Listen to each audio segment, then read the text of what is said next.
ఏమంట? దేవుడు అతనికి తోడయుంటేనే కానీ నీవు చేయించిన సూచక క్రియలను ఎవడూ చేయలేడని ఆయనతో చెప్పాను. ఆ సంగతి చెప్పడానికి గొప్ప పాండిత్యం అవసరంలా, గొప్ప బాగా అవసరంలా, జ్ఞానం ఎవరు చేయలేడు. కాబట్టి దేవుని దగ్గర నుంచి వచ్చిన వాడు. అందువల్ల నేను నమ్ముతున్నా. దాన్ని బట్టి నాకు కొంచెం ఇప్పుడు పరిచయం కావాలని ఉద్దేశిస్తున్నా. మా జనం ఉన్నారే, వారు నీ వద్దకు వచ్చి నా జనులైనట్టుగా నీ కూర్చుండి నీ మాటలు విందురు.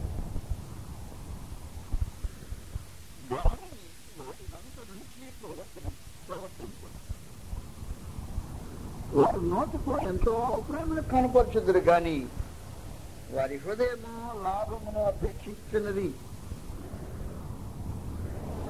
నీవు వారికి వాద్యము బాగుగా వాయించు, మంచి స్వరము కలిపినట్టు వారు నీ మాటలు విందురు.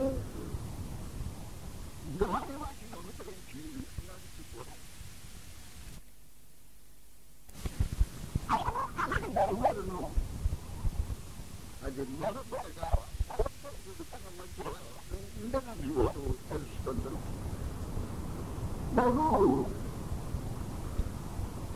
దుర్భరమైన పరిస్థితులకు వచ్చి పరమందున దేవుడు ఈస్కలేటుతో కూర్చున్న యోధా జనాన్ని గురించి మాట్లాడుతున్నాడు. యోధా జనము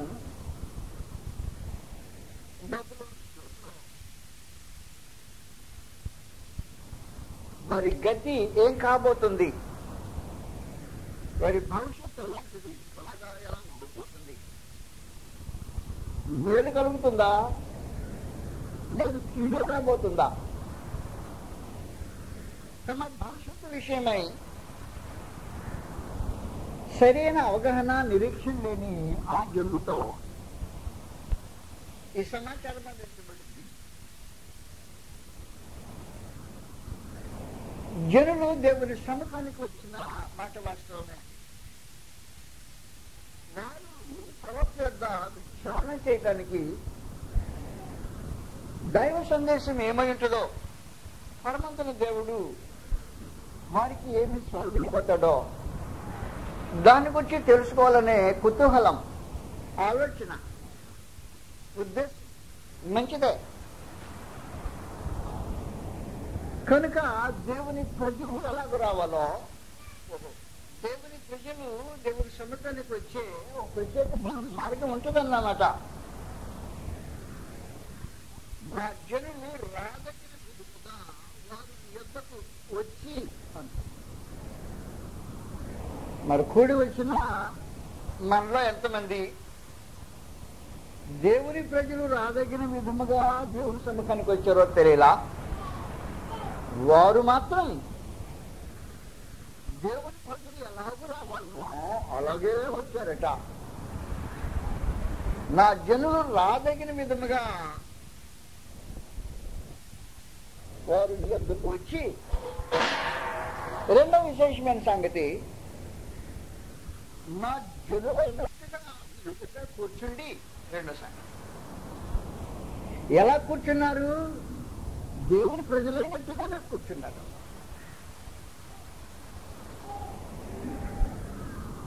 విశేషమైన సంగతి అది.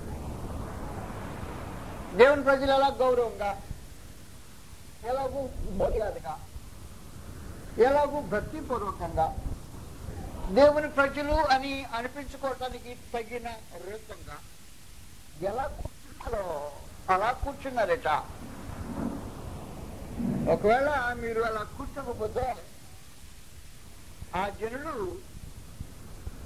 మనకంటే శ్రేష్టమైన వారైనట్టు కనిపిస్తుంటారు. దేవుని ప్రజలు రాదగినట్టుగా మీరు వస్తే, వారు వచ్చారు మీరు వచ్చారు, ఇద్దరు సమానం.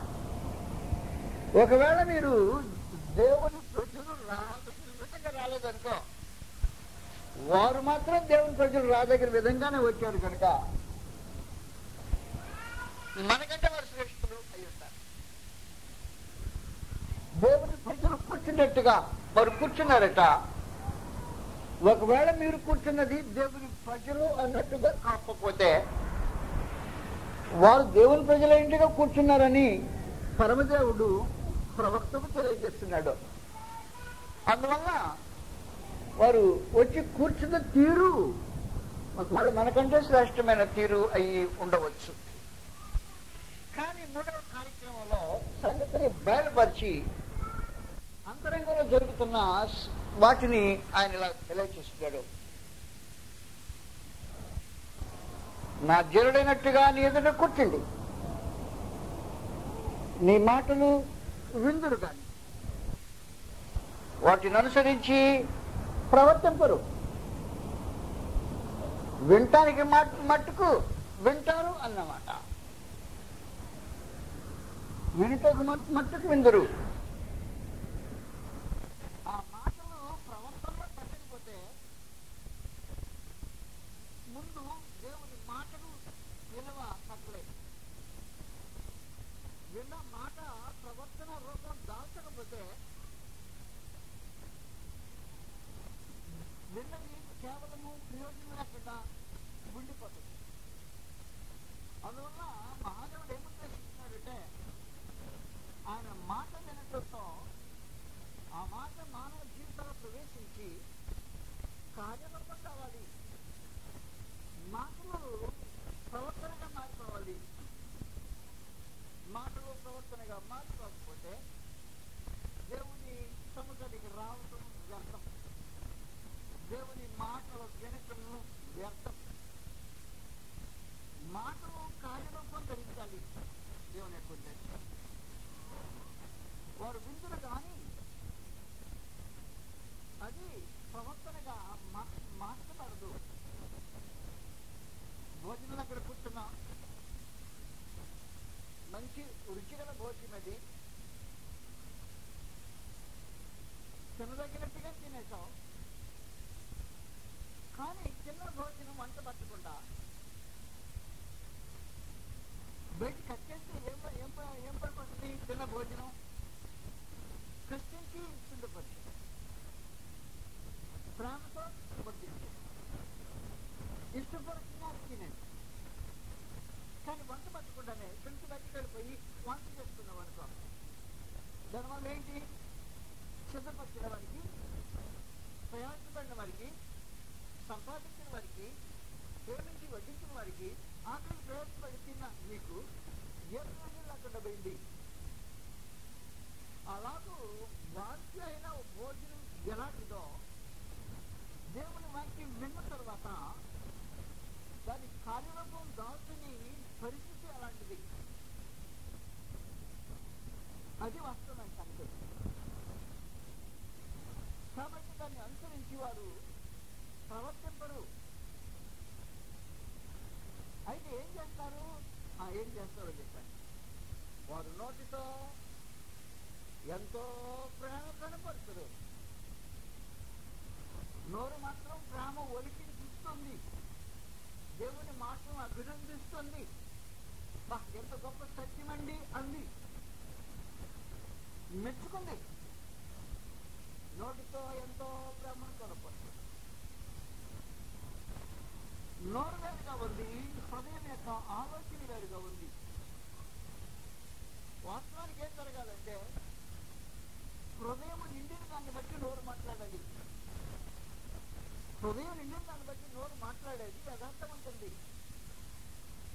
యథార్థవంతం నోరు నిండిన హృదయం నుంచి మాట్లాడుతుంది. కానీ ఈ నోరు మాట్లాడుతుంది హృదయం నుంచి వచ్చిన మాట కాదు అది.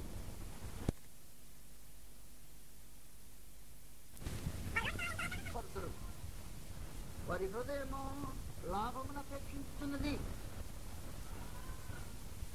వాస్తవమైన సంగతి చెప్పేసి ఈ జన్లు కూడి వచ్చి వింటుంది కేవలము వినటానికి మాత్రమే. నీ గురించి నేను మాట్లాడుతుంది. మహోన్నతుడు ఏడు కూర్చున్న ఆ జనులను వచ్చి ఆయనకి వర్తమానది.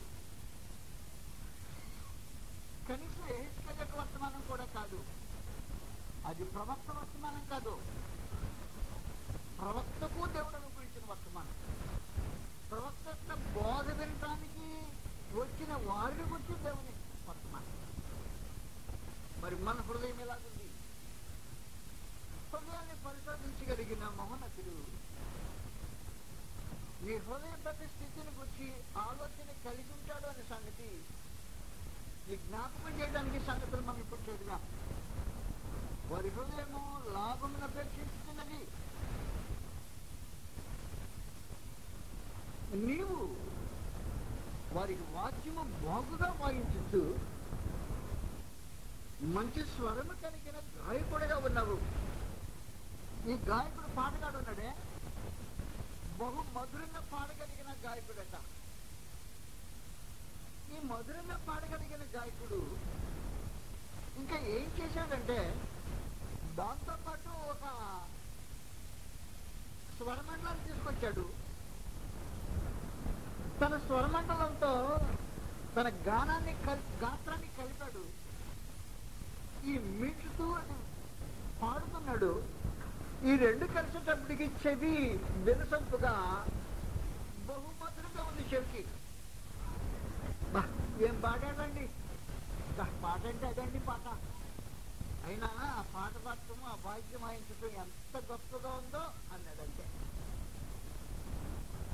నీవు అతనికి వారికి బాగుగా స్వరము పాడగలిగి దానికి జాగ్రత్తగా వాయిద్యం కలిపిన గాయకుడు ఎలాగుంటాడో వారి చెవికి నీవు అంత మధురంగా వినిపించావు. చెవితో విన్నారు, అది వినగలిగిన చెవి కాదు. నోరుతో మాట్లాడారు, అది హృదయం నుంచి వచ్చిన మాట కాదు. పరిస్థితి అది వాస్తవానికి.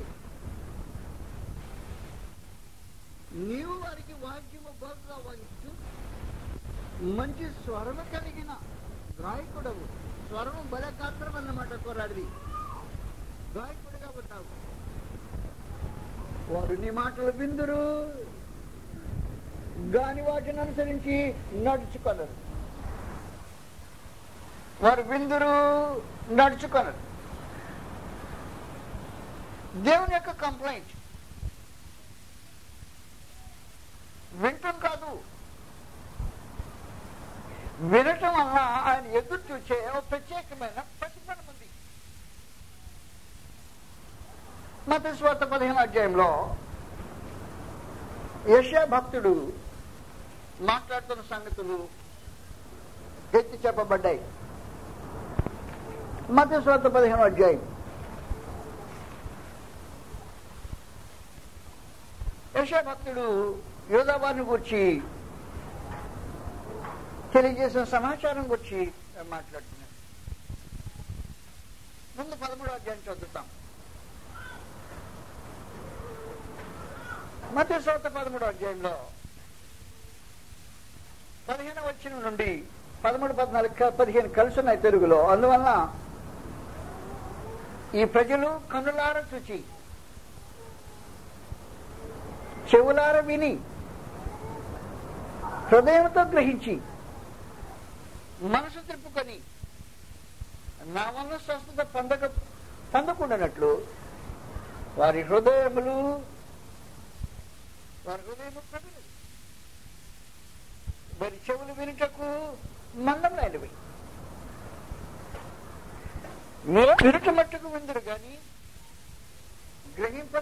గ్రహింపరు. చూచుట మట్టుకు చూతురు కానీ తెలుసుకొనరు.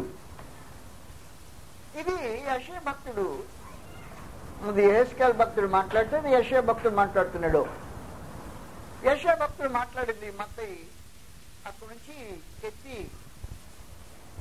ఇశ్రాయేలు వారి పరిస్థితిని గురించి వివరిస్తున్నాడు. అందువల్ల ప్రభు బోధించేటప్పుడే,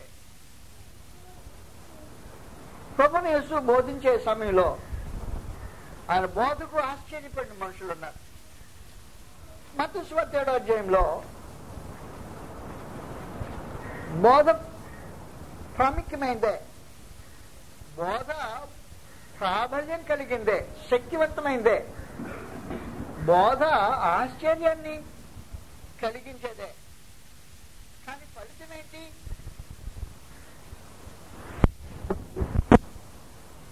బయలుపరచటకే కానీ ఏది మరుగుపరచబడలేదు. జాగ్రత్త గుర్తుపెట్టుకోండి. వినుటకు చెవులు ఎవరికైనా ఉండిన ఎడల, ఎవరికైనా ఉండదంటే లేవన్నమాట దాని అర్థం. అంటే దాదాపుగా ప్రభువుని యేసు మాట్లాడేటప్పుడు యేసుకని మాట్లాడాడు. మహాదేవుడు సెలవు ఇచ్చాడు, ఎదుటి కూర్చున్న మనుషుల యొక్క పరిస్థితి ఇది. యెషయా మాట్లాడాడు, మహాదేవుడు నీ మాటలు వింటున్న మనుషుల యొక్క పరిస్థితి ఇది అని. ప్రభువుని యేసు మాట్లాడారు. ఆయన బోధక మనుషులు ఆశ్చర్యపడ్డారు. ఆశ్చర్యపడి అయిపోయిన తర్వాత ఆయన అంటున్నాడు, మీరు ఆశ్చర్యపడితే ఏమొచ్చింది లాభం? వినటానికి చెవులు ఉన్నాయా అని అడిగాడు. వినుటకు చెవులు ఎవరికైనా ఉండిన ఎడలా అని రెండోసారి మాట్లాడాడు. అదేంటయ్యా, వినటానికి చెవులు ఎవరికైనా ఉండిన ఎడలు అంటారేంటి అంటాను. అది ఉండిన చెవులైతే, అది వినగలిగిన చెవి అయితే ఈ మాటకు ప్రవర్తన రూపంగా దిద్దబడుతుంది అన్నారు. వారికి చెవులుంది. చెవులు ఎవరికి ఉన్నాయి? మాటలకు ప్రవర్తనగా ప్రదర్శించే వారికి చెవులున్నాయి. మాటల ప్రవర్తనగా ప్రదర్శించని వారికి చెవులు లేవు అని అర్థం. సామెత గ్రంథంలో ప్రత్యేకించి ఆయన చెవుల గురించి మాట్లాడినప్పుడు ఈ సమాచారాన్ని తెలియజేస్తున్నాడు. చెవులు ఎవరికైనా ఉంటే అన్నమాట. 20వ అధ్యాయం, సామెతల 20వ అధ్యాయంలో 12వ వచనం, వినగల చెవి, చూడగల కన్ను, కళ్ళుండి చూడలేని జనం, చెవులుండి వినలేని ప్రజలు. అలాంటి వారు ఏ కాలంలోనైనా ఉన్నారు అనేది దైవ సందేశం. యెహెజ్కేలు కాలంలో ఉన్నారు, యెషయా కాలంలో ఉన్నారు. అందరికంటే మహాఘనంగా బోధించగలిగిన మహనీయుడైన కృష్ణ ప్రభు కాలంలో ఉన్నారు. ఈ సమస్య మనుషుల సమస్య, అది చెవుల సమస్య, అది కళ్ళ సమస్య. ఈ కళ్ళకు చెవులకు సంబంధించిన హృదయ సమస్య. ప్రధానమైన కేంద్ర జబ్బు గుండెలో ఉంది. ఇది గుండె రోగం. ఈ గుండె రోగము చెవుల్లో ఒక్కోసారి ప్రదర్శించబడుతుంది. కళ్ళు, ఈ గుండె రోగం కల్లా వాళ్ళకి కళ్ళు పోతాయి. ఈ గుండె రోగం కల్లా వాళ్ళకి చెవులు పోతాయి. అప్పుడు చెవులు ఎవరికైనా ఉండిన ఎడలా, వినగల చెవి, చూడగల కన్ను, ఈ రెండును అంటే వాస్తవమైన సంగతి ఏమంటే, చెవులార విని కన్నులార చూచి కాదు, కన్నులార చూచి చెవులార విని హృదయంతో గ్రహించి, అది సంగతి. ఇక్కడ పట్టు ఎక్కడుండాలనో అక్కడ పట్టుబట్టట్లా, పట్టుకోవాల్సిన స్థలంలో పట్టుకోకుండా వేరే వేరే చోట్ల పట్టుకున్నంత మాత్రాన రోగం కుదరదు. అందువల్ల వాస్తవానికి దేవునికి మనుషులకు మధ్యలో దీర్ఘకాలంగా ఉండిన సమస్య మిగిలిపోయింది. మహోన్నతుడైన దేవుని యొక్క దృష్టి మనుషులు మారు మనసు పొందాలి అనేది ఆయన ఉద్దేశం. దృష్టి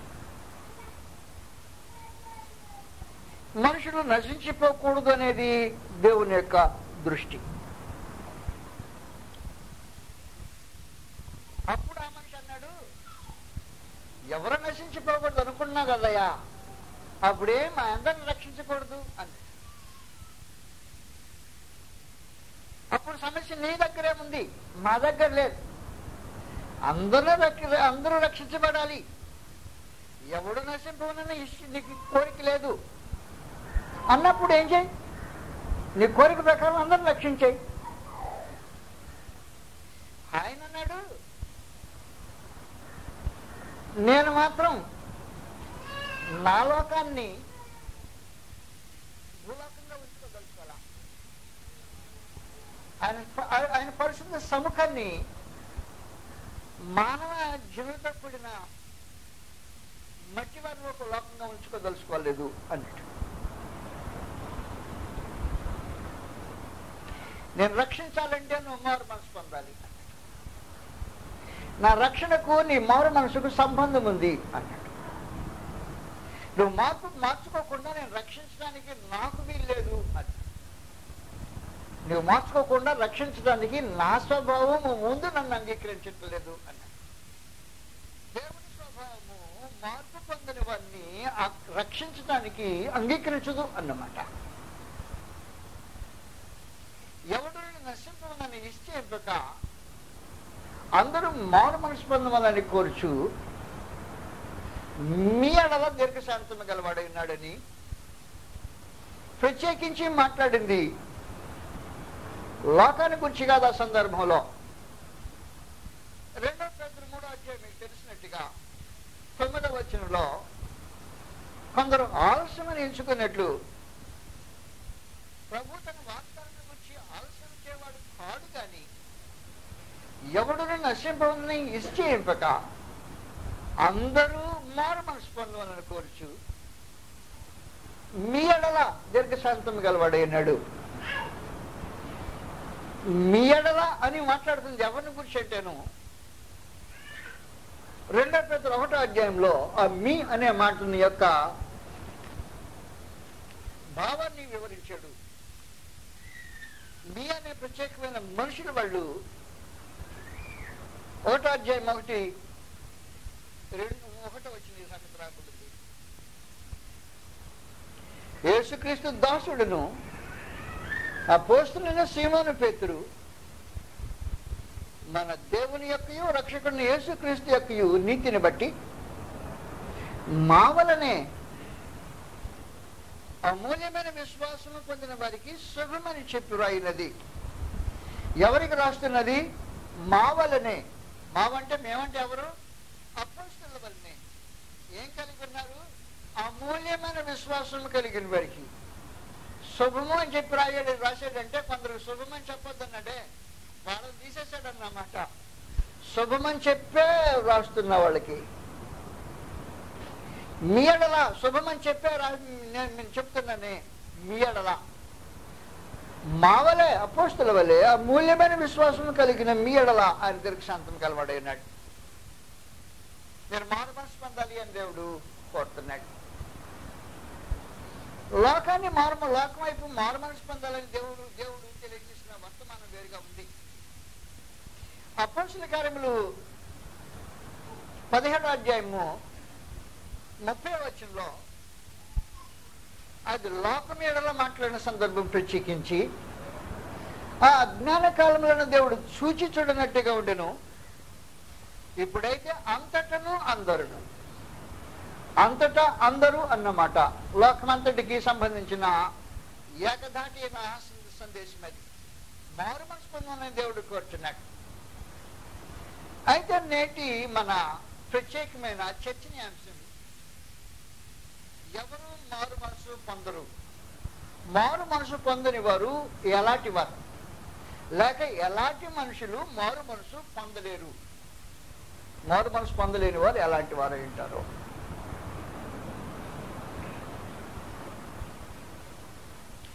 దేవుని గ్రంథంలో ఎలాంటి వారు మారు మనసు పొందలేరో అలాంటి జనాన్ని గురించి ప్రత్యేకించి రాయబడి ఉంది. ఒకవేళ పొరపాటున నీవు ఆ లిస్టులో పడి ఉంటే, ఏ లిస్టులో?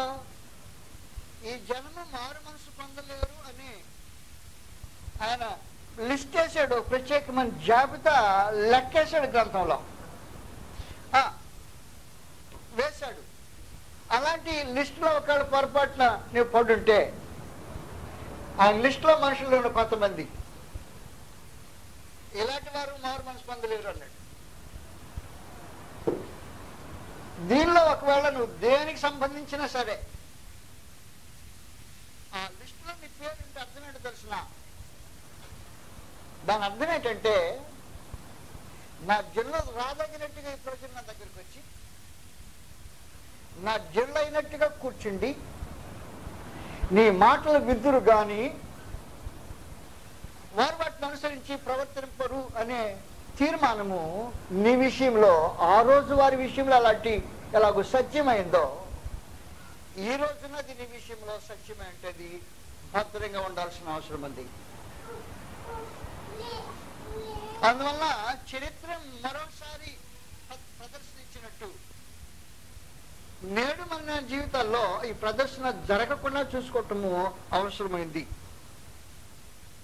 మారు మనసు పొందని జనులు ఎవరు? నెంబర్ 1, తమ తప్పును తెలుసుకోలేని వారు. తమ తప్పును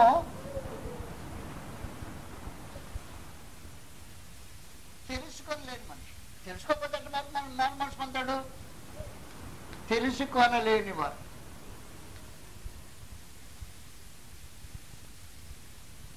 ఒక మనుషుడు మారు మనసు పొందాలంటే తన హృదయాన్ని తవ్వి చూసుకుంటూ తన మనసాక్షిని అంతరంగాన్ని తడువుకుంటూ తన లోపం ఎక్కడుందో కనుక్కోవలసిన అవసరం ఉంది.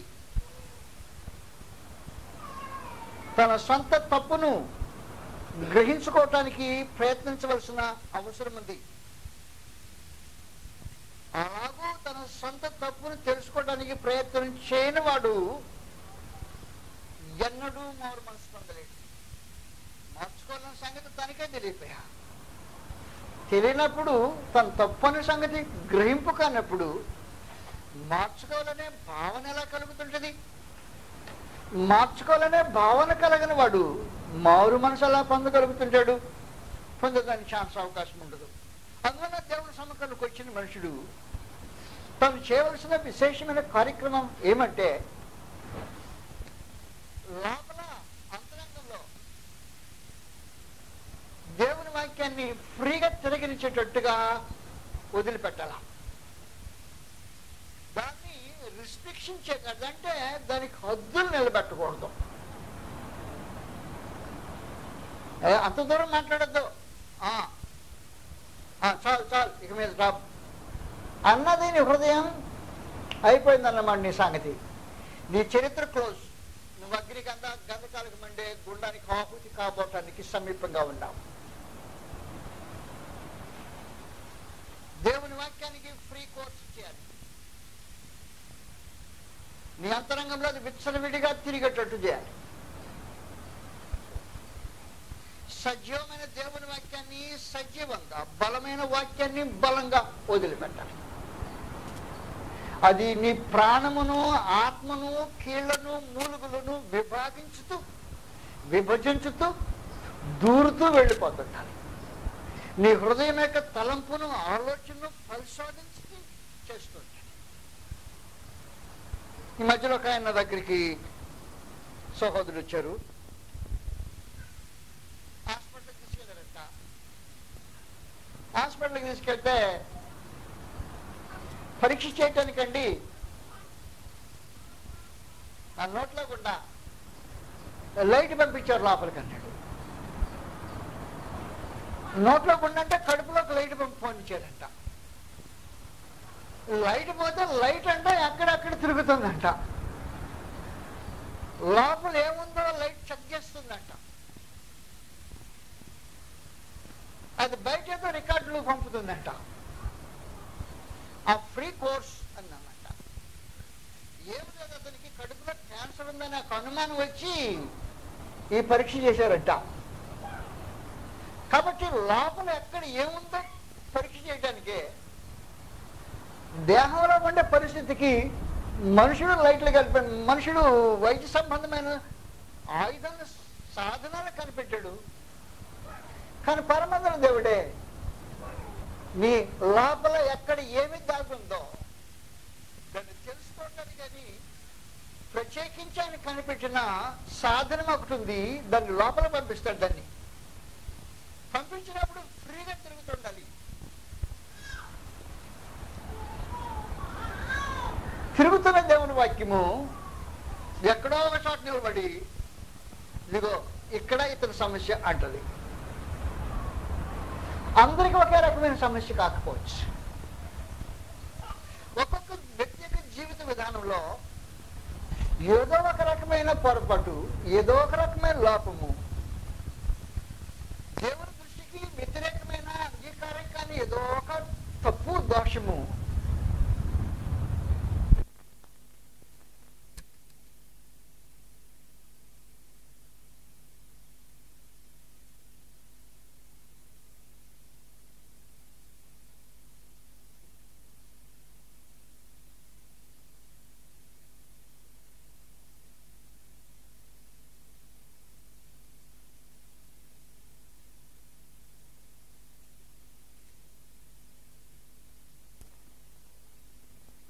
ఇప్పుడు ప్రయత్నం చేయమంటాడు ఆయన.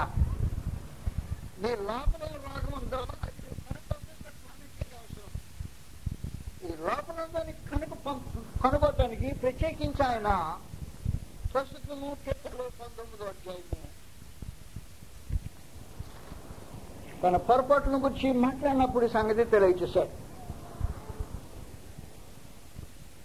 12వ వచనంలో తన పొరపాటును కనుగొన గలవాడవుడు అని. నీ పొరపాటును కనుగొనుకున్న ప్రాముఖ్యంగా అవసరం.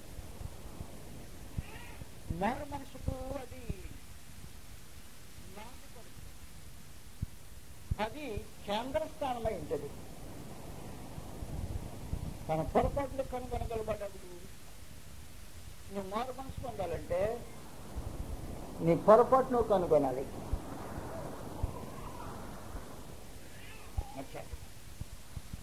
దేవుని వాక్యానికి సంపూర్ణమైన చెప్పానే స్వాతంత్రము అన్నది.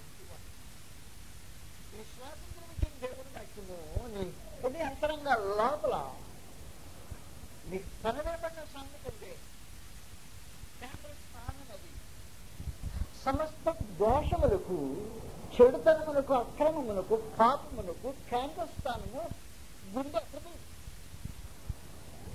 ఆ హృదయం లోపలికి నేను ఇప్పుడు ఇది వెళ్ళాల్సిన అవసరం ఉంది. అక్కడికి వెళ్ళిన తర్వాత ఆ సిగ్నల్ అది నీ కంటి జబ్బు కిందకు వస్తుందో లేదు నీ చెవి జబ్బు కిందకే వస్తుందో. కొంతమందికి కళ్ళు జబ్బు ఉంటుంది.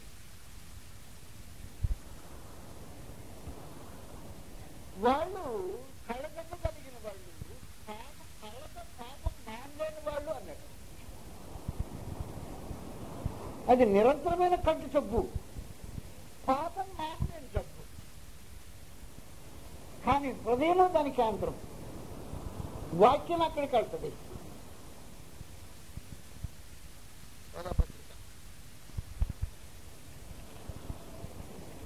ఇది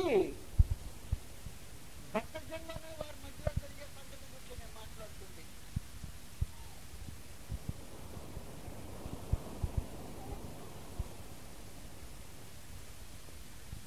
పరపతి ఎక్కడికని క్షమించాలా? 2వ పేతురు 2వ అధ్యాయం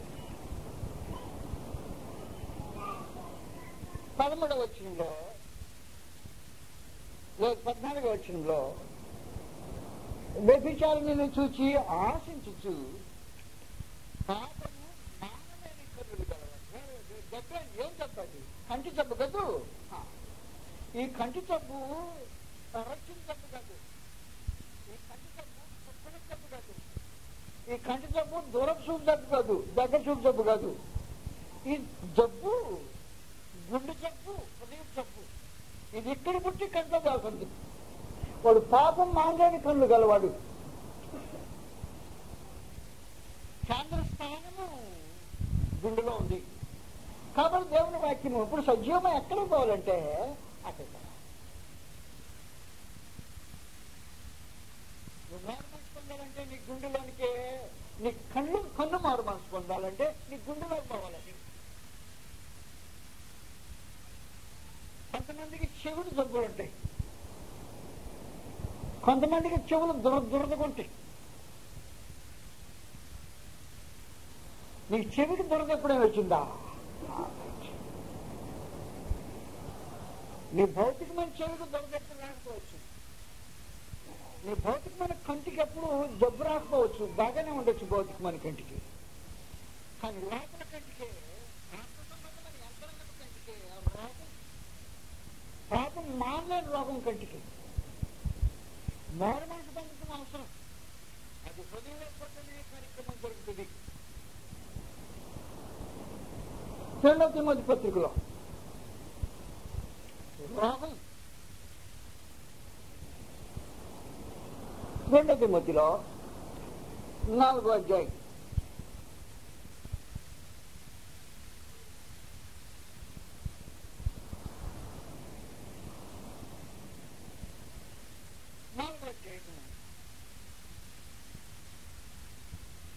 3వ వచనంలో, ఎందుకనగా జనులు హితబోధను, హితం అంటే ఆరోగ్యమైన అన్నమాట. జబ్బు బాధంటే పర్వాలా, ఏదైనా వింటాడు మొత్తానికి. జబ్బు బాధ వల్ల జబ్బు ఎందుకు పోతుంది? జబ్బు ఖర్చు అవుతుంది. అందువల్ల జబ్బు బాధ విన్నాడు అనుకో, ఈ జబ్బుడికి సమస్య ఉండదు.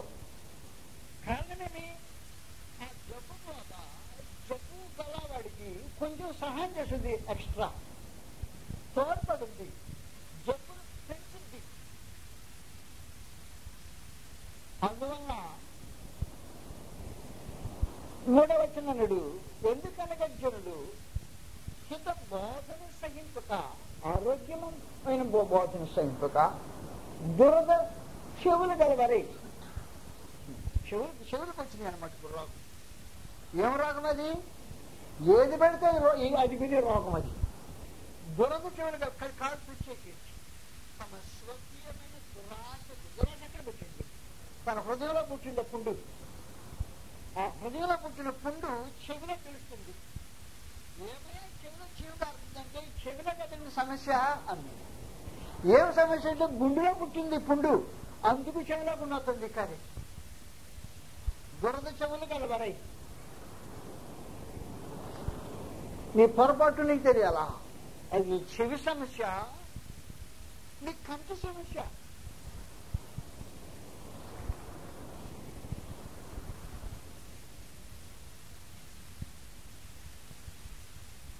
వాస్తవానికి జనుల యొక్క పరిస్థితి బహు ఘోరంగా ఉండిపోయింది.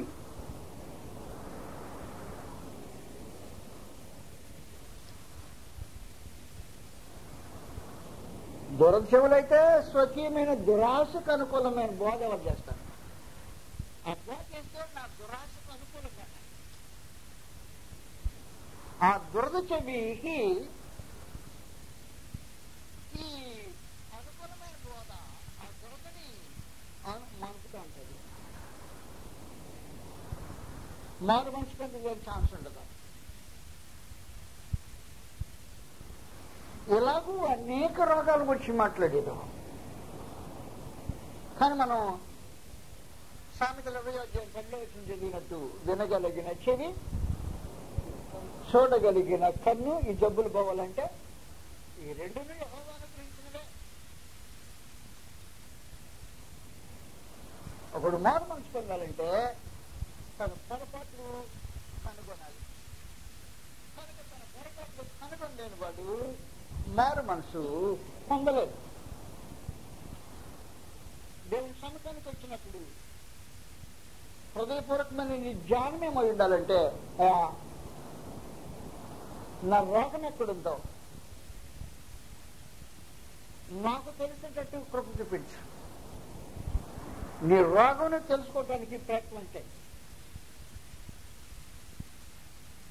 దేవుని సముఖానికి రాగలిగిన మనుషుడు వచ్చి వినదగినట్టుగా వింటే తన స్వభావము తన రోగాన్ని తెలుసుకోవడానికి ఆలోచన చూసుకుంటుండాలి.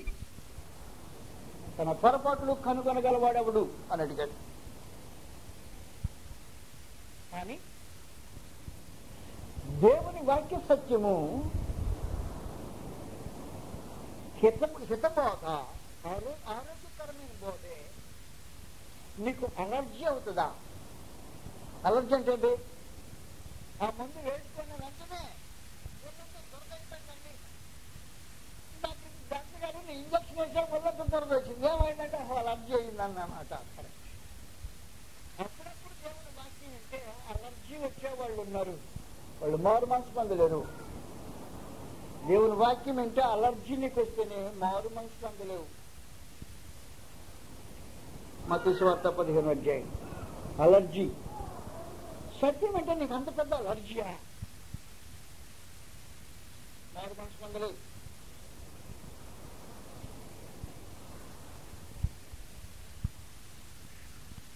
అధ్యాయంలో 6వ వచనం ప్రభువుని యేసు ఇలా మాట్లాడుతున్నారు. మీరు మీ పారంపర్యాచారం నిమిత్తమై దేవుని వాక్యమును నిరర్ధకం చేస్తున్నారు. దేనికే? దేవుని వాక్యాన్ని పాడు చేసేది దేనికి? పారంపర్యం నిమిత్తము అన్నమాట. అబ్బాయి మా ఆచారం అలాగ లేదండి అదన్నమాట. నీ ఆచారం అలాగ లేకపోతే ఏం కావాలి? దేవుని వాక్యము నీ ఆచారం, మన ఆచారాలకు అనుకూలంగా ఉండాలండి దేవుని వాక్యము. అయ్యో ఈ దేవుని వాక్యము మా ఆచారాలకు అనుకూలంగా లేదు, అలర్జీ వచ్చింది. నీకు అలర్జీ వచ్చింది దేవుని వాక్యం అంటే. అలాంటి జనం ఉన్నారు అక్కడ. నీ వాగ్దాచ్యంలో చేరితేనే మారు మనసు పొందలేవు. మీరు మీ పారంపర్యాచారం నిమిత్తమై దేవుని వాక్యమును నిరర్ధకము చేస్తున్నారు. ఏమండి సత్యం తెలిసింది కదా, ఎందుకు అనుసరించారంటే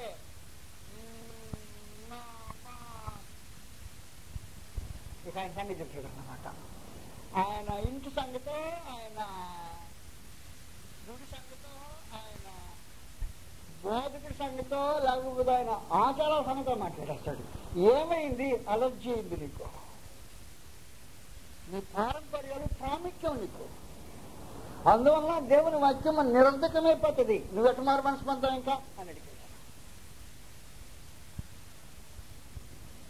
నీ పారంపర్యాలు వెంటనే దేవుని వాక్యాన్ని అలర్జీగా మార్చేసింది. అందువల్ల తగ్గవలసిన ఇంజక్షన్ దేహంలో ఏం లేకుందంటే దొరకలేకపోయింది. తగ్గటానికి చేసిన ఇంజక్షన్ అండి లేదు, అలర్జీ. అలాగూ దేవుని వాక్యం నీకు అలర్జీ అయితే నువ్వు మారు మనసు పొందలేవు. వేషధారులారా, ఆ వేషధారులు మారు మనసు పొందలేరు అని అర్థం. ఈ ప్రజలు తమ పెదవులతో నన్ను ఘనపరచరు కానీ వారి హృదయము నాకు దూరముగా ఉన్నది. మారు మనసు పొందలేదు. హృదయం దూరంగా పెట్టుకుని వాడు మారు మనసు పొందడానికి శాంతంగా ఉంటుంది. పెదవులతో ఘనపరిచేవాడు అందుకే చెప్పాడు. వారు నోటితో ఎంతో ప్రేమను కనపడతారు కానీ వారి హృదయము లాభమును అపేక్షిస్తున్నది. యెహెజ్కేలు ముందు జనులైన అలాంటి వాళ్ళే, యెషయా ముందే జనులు అలాంటి వారే. అందరికంటే మా గొప్ప బోధకుడు పరలోకం నుంచి వచ్చిన దేవుని కుమారుడు బోధించిన జనం అలాంటి వారే. పొరపాటున నేడు కూర్చున్న మనలో కొందరు అలాంటి వారే. దేవుని వాక్యం అంటే అలర్జీయా? సత్యం చెప్తే గిట్టుబట్టుంటుందా? నువ్వు మారు మనసు పొందలే. కానీ యెషయా మిమ్మల్ని గురించి ప్రవచించిన మాట సరియే అప్పుడు చెప్పేశాడు. ఆయన వారితో చెప్పి జనసమూహాన్ని పిలిచి మీరు విని గ్రహించుడి. వింటాం కాదు, గ్రహించింది. నోట పడినది మనిషిని అపవిత్రపరచుది కానీ నోట నుండి వచ్చినది ఏ మనిషిని అపవిత్రపరచునని వాటితో వచ్చింది. జనాలు వెళ్ళిపోయారు బయటికి. జరిగిన రియాక్షన్ పాపం ప్రభువుకు తెలియదని శిష్యులు భ్రమించి, ప్రభువా ఏంటి ఈ పని చేసి జరిగిందో, వాళ్ళు ఏదో నీ దగ్గర బోధ తింటానికి వచ్చారే, వాళ్ళతో మంచిగా వారికి అనుకూలమైన మాట చెప్తే కదా జనాలు మనకి ఎప్పుడు చూడేది. గుంపులు కూర్చుకుంటుంటే నీ శాత కాదు గుర్తు, కానీ మనుషుల్ని నేరుగా అలాగ ఉన్నట్టుగా మొహం పక్కలు కొట్టినట్టు, కుండ పక్కలు కొట్టినట్టు మాట్లాడితే సత్యాన్ని అటు చెప్తే ఎవరుంటారయ్యా? ఉండే కొంచెం దానికి జనం గుంపు ఎక్కువ పెద్దదైపోతే చూసే వాళ్ళకి బాగుంటుంది, నాకు బాగుంటుంది, పరలోకం నుంచి త్యాగం చేసుకుని వచ్చి నీకు బాగుంటుంది, జనం ఎక్కువ పెద్దయ్యా. నీకేం జరిగింది రియాక్షన్ తెలిసిందా? అంత కఠినంగా మాట్లాడేది కానీ బయటకు వెళ్ళిపోయినాక వాళ్ళు అభ్యంతరం పడ్డారు. ఈయనకి తెలియదంట, ఏదే వారు అభ్యంతర పడిన సంగతి ఈయనకి తెలియదంట, వారికి మాత్రమే తెలుస్తుందంట. అబ్బా అబ్బాయిల శిష్యులు దొరికారానికి, వారు అభ్యంతరం పడిన నీకు తెలుసునా అని రిపోర్ట్ చేయడానికి వచ్చాడు మొత్తానికి. ప్రభు అనేసి ఇమ్మీడియట్ గా మాట్లాడాడు, అది నా తండ్రి నాటిన మొక్క, ఈ తోటలో ఉండకూడదు. నా తండ్రిని నాటిన మొక్కల కోసమే తోట. దేవుని మాట విని అభ్యంతర పడేవాడు తండ్రి నాటిన మొక్క, మారుమనసు పొందలేడు. దేవుని మాట విని అభ్యంతర పడేవాడు ఎన్నిటికీ మారుమనసు పొందలేడు. దేవుని వాక్యము ఒకనికి అభ్యంతరం కలిగించుకోదు. అది హృదయంతరంగంలో పూర్ణంగా ఫ్రీగా తిరిగి నేరుగా చెప్పున్న స్థలానికి వచ్చి ఆగి బొట్టు పెట్టినట్టు దిగుతాం.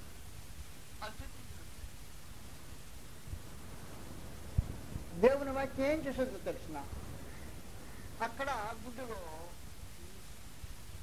పొడి చేస్తుంది. దేవుని వాక్యం ఖడ్గము చీల్చి వేస్తుంది. దేవుని వాక్య ఖడ్గం చీల్చితే, అంతరంగం చీల్చితే మనిషి మారు మనసు వస్తుంది.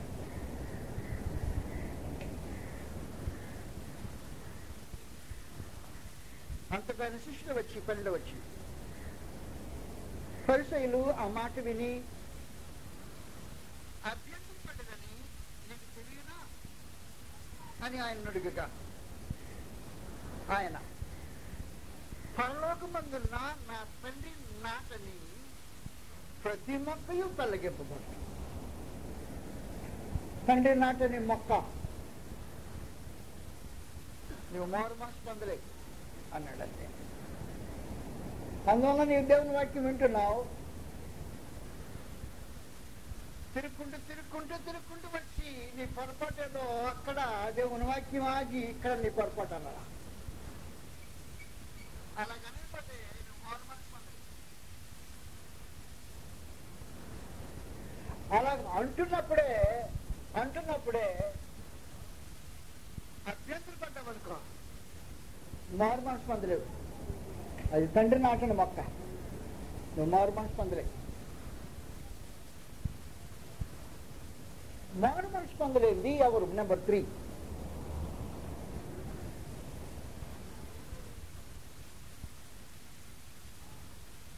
తప్పులు తెలుసుకోలేదు వారు.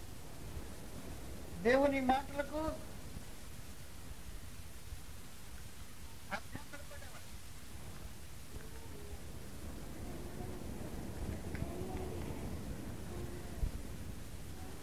మారు మనసు పొందేని వారు నెంబర్ 3.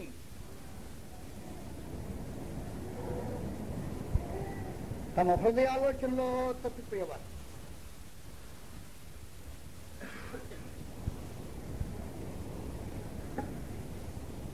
హృదయాలోచనలో తప్పిపోయిన మనుషులు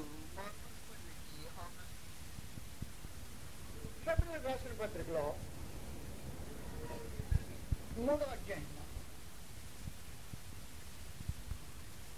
మారు మనసు పొందలేదు ఎవరు?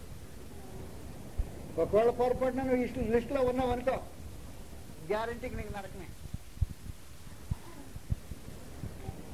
ఫిబ్రవరి 3వ అధ్యాయంలో ఈ సంగతి రాబడింది. ఈ మధ్యలో నరకం లేదని చెప్పే దౌర్భాగ్యులు కొంతమంది బయలుదేరారు. వాళ్ళు తిరిగి మారు మనసు పొందలేరు అనుకో, అది వేరే బ్యాచ్. హెబ్రీయులకు 3వ అధ్యాయంలో 10వ వచనం, కావున నేను ఆ తరం వారి వలన విసిగి వీరెల్లప్పుడు తమ హృదయాలోచనలలో తప్పిపోవచ్చున్నారు, నా మార్గమును తెలుసుకోలే.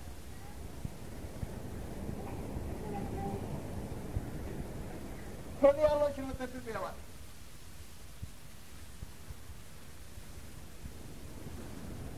ఈ హృదయాలోచనలో తప్పిపోతే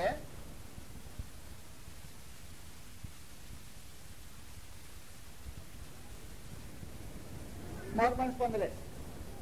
నీ తప్పు తెలుసుకోకపోయినా మారు మనసు పొందలేవు. ఆయన మాట నీకు అభ్యంతరం కలిగించినా మారు మనసు పొందలేవు. నీ హృదయం నిన్ను మోసగించితే నువ్వు మారు మనసు పొందలేవు. మోసగించింది ఎవరో కాదు, నీ హృదయం నిన్ను మోసగించింది. అందువల్ల నీ హృదయ ఆలోచనలో తప్పిపోతున్నావు.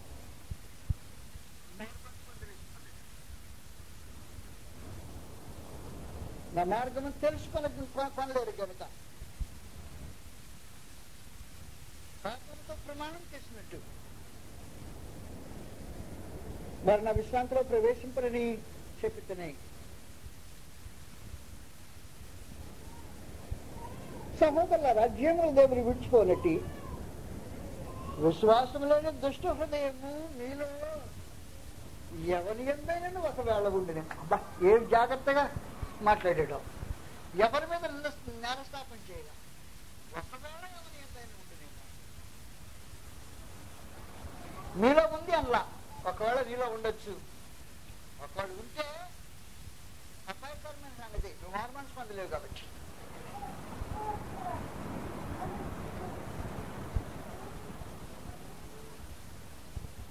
అప్పుడు హృదయాలోచన తప్పిపోయే మనుషుడు తమ హృదయాన్ని కఠినపరుచుకుంటారు. హృదయాన్ని కఠినపరుచుకునే ప్రతివాడు మారు మనసు పొందడానికి అవకాశం.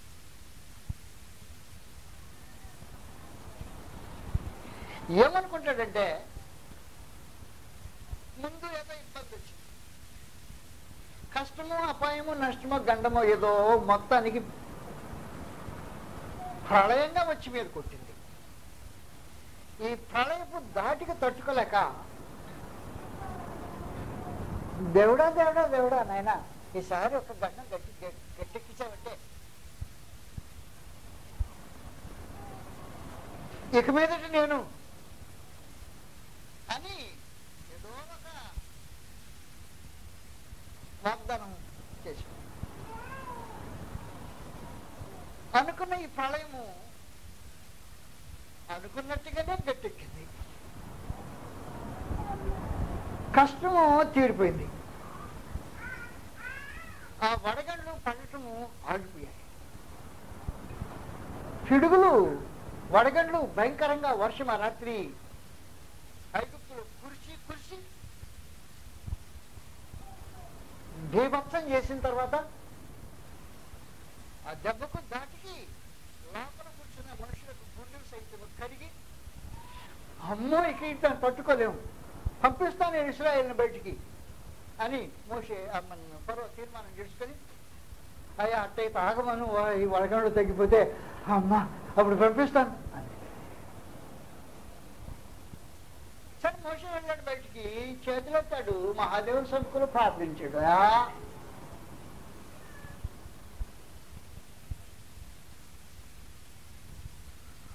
మోషే చేతులు ఎత్తిన కారణం నాకు కనికరించిన మహాదేవుడు తన స్వాధీనంలో నా వడగండ్లు ఆపేశాడు. ఎంత బీభత్సంగా కార్యం జరిగిందో అంత నెమ్మదిగా అయిపోయింది గోదావరి. ఇప్పుడే ఇబ్బంది లేదు కదా, ఇక వడగళ్ళు అయిపోయినాయి. ఏమయ్యా మరి ఇప్పుడైనా పోనిస్తావా ఇశ్రాయేలుని? అమ్మో పోనిస్తే మాకు బానిసత్వం చేసేది ఎవరు? ఈ పట్టణాలు కట్టేది ఎవరు? ఎప్పుడు కొంచెం ఉపశమనం కలిగిందో అప్పుడు మనిషి ఏం చేస్తుంటాడంటే అయిపోయింది కాబట్టి, ఉద్రిక్తం తొలగిపోయింది కాబట్టి, గండం గడిచిపోయింది కాబట్టి అవసరంలే. ఇంతకుముందు వచ్చిన మనసు ఇప్పుడు వెనక్కి వెళ్ళిపోతుంది. దేవునికి భయపడిన మనసు ధైర్యం తెచ్చుకుంటుంది. అందువల్ల హృదయం ఏమైతే తెలిసిన భయపడింది, హృదయం గట్టి భయపడేటప్పటికి కట్టివైపోయిందన్నమాట. హృదయాలోచనలో తప్పిపోయే మనిషి. గండం వచ్చినప్పుడు దేవుడు కావాలి, గండం గతించిపోతే దేవుడితో అవసరం లేదు అనేవాడు తన హృదయాలోచనలో తప్పిపోయేవాడు. దేవుని మార్గాన్ని తెలుసుకునే అవకాశం ఉండదు. కాబట్టి మారు మనసు పొందలేదు.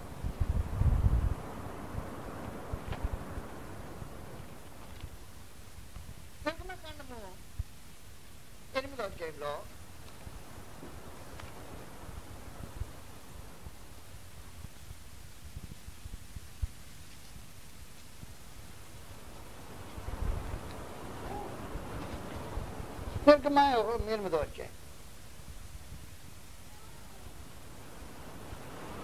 మహోన్నతులకు దేవుడు తన దేవుడైన సంగతి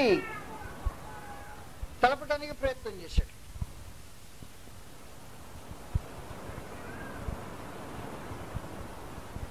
ఇరవై 9వ వచనం నుండి, అందుకు మోషే, నేను నీ యొద్ద నుండి వెళ్ళి రేపు ఈ ఈగల గుంపులు ఫరో యొద్ద నుండి, అతని సేవకుల యొద్ద నుండి, అతని జనుల యొద్ద నుండి తెలియకపోయినట్లు యెహోవాను వేడుకొందురు గాని యెహోవాకు బలి అర్పించుటకు ఫరో జనులను పోనీ ఇంకను వంచన చేయకూడదని చెప్పి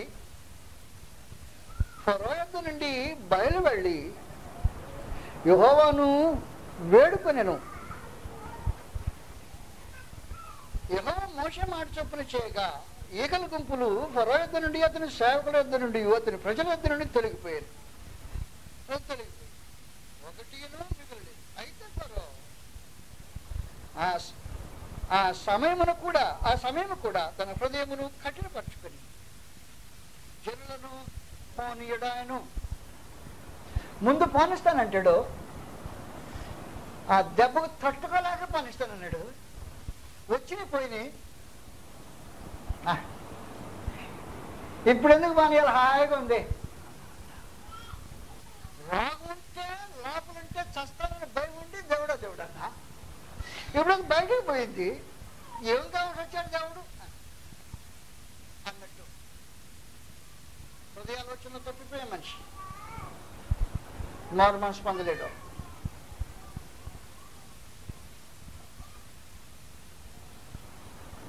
దొరికిన దొంగ తప్పును ఒప్పుకున్నట్టు తప్పును ఒప్పుకునేవాడు మారు మనసు పొందలేడు. 4వది, దొరికిన దొంగ. దొంగ దొరకకపోతే దొర ఆయన దొంగ దొరికాడు. ఇప్పుడు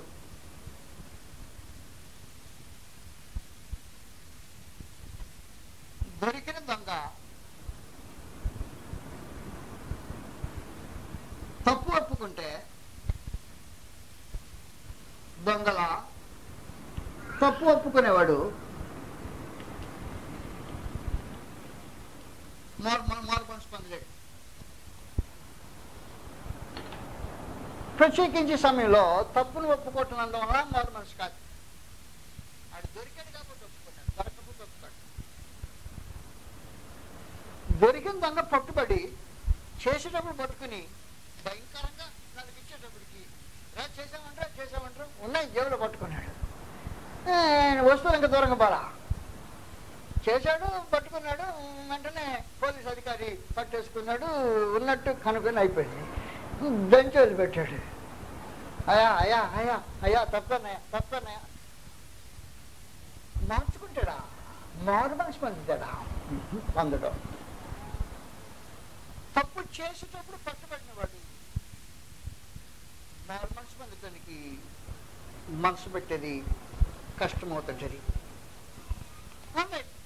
మొదటి సమయాల గ్రంథంలో ఒక ప్రత్యేకమైన ఉదాహరణ గ్రంథంలో ఉంది. ఇది రాజైన సౌలును గుర్చినది.